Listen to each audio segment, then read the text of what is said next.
আজ হচ্ছে রথযাত্রা। সবাইকে জানাই রথযাত্রার আন্তরিক শুভেচ্ছা। আজ আমি ও মামনি মিলে রথের মেলা দেখতে যাচ্ছি। সেখানে গিয়ে কি কি করলাম সবই থাকবে এই ব্লগে।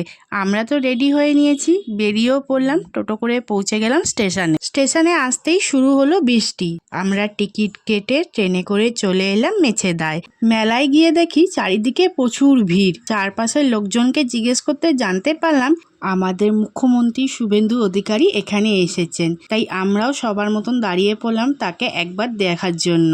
তোমরা শুধু দেখো কত কত লোক দাঁড়িয়ে আছে শুধু একবার দেখার জন্য। কিছুক্ষণ পরেই দেখলাম পুলিশরা ছোটাছুটি করছে, পেছনে মুখ্যমন্ত্রীর গাড়ি আসছে।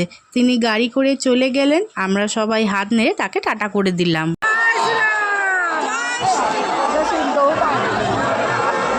এরপর দেখি এবিপি আনন্দের রিপোর্টার এসেছে ভিডিও করতে। মেলার ভেতরে গিয়ে আমরা কি কি করলাম সবই থাকবে পরের ব্লগে। আজকের মতন টাটা।